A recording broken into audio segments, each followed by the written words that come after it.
Definitely the Brazilian real looks to lead the currencies higher. In terms of metals, it's all about gold. Gold, it's a stealth move. I mean, we got down here and we called 1204 as the low. It was one of those things that was kind of an easy call to make. I mean, either it is or it isn't, and we're going to find out like in 24 hours. And we found out in 24 hours that it was, in fact, a significant low. And since then, you really kind of crept all the way back up here to where you're challenging significant overhead technical levels with a renewed and existing here and renewed here bullishness and momentum.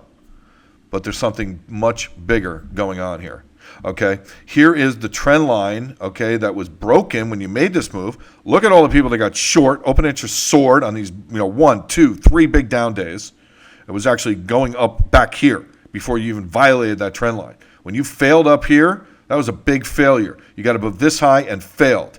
And then sellers came out of the woodwork. Open interest soared. People got short. And what happened? This entire rally has been short covering. Look at the fall in open interest. But in the meantime, you're back above the moving averages. They're cycling back up. You violated this trend line that was violated here. You've reviolated it. That's a big deal. If you get above 1273, you're open the door for 1295, and nobody's long here. I wouldn't say nobody. We're going to look at the COT report in a second. But here's a close-up. I mean, boom, boom, boom. Open interest up. Got to cover. No money made on the short side of gold. Now, in terms of open interest, you can see within the most recent reporting week from the commitment of traders ending July 25th, over 1/3 of the short positions were covered in a week. That's big. Adding to the longs a little bit. Longs are still, outweighing the shorts. Overall, it's still a net long market, but this is not even anywhere near as loaded as it was at some of the highs, even some of the more recent highs. People are really not long gold. They don't believe it. They've been burned by it. They don't like the whole dynamic as to how it's played out, to where it's almost took out $1,000 again. I mean, you were headed towards 1100, below 1100. And the most important thing in all of this is the key right here. Okay, you've been coiling now since that, what in our opinion is a secular low, 50% retracement, the whole 9 yards. We've been talking about for the better part of a year and a half. Okay, you have a higher significant low here, and you're coiling. You have a triangle pattern that comes with the lowest volatility in 11 years. The lowest volatility in 11 years. You're back above the 2-year average, which is turned up now, and you're breaking out with the lowest volatility in 11 years. And what happened the last time volatility was this low?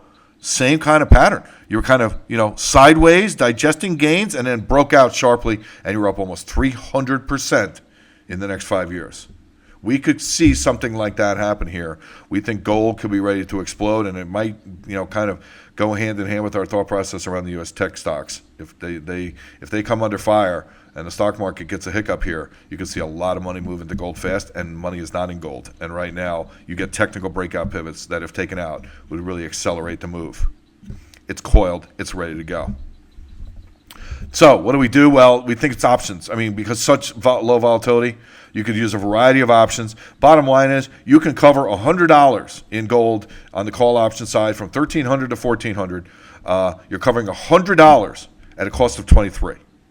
So if you get the kind of move we think you're going to get in gold, I mean, you're looking at a better than 4-to-1, almost 5-to-1 risk-reward coverage in some of these call options. That's how cheap they are. Might be worth a flyer.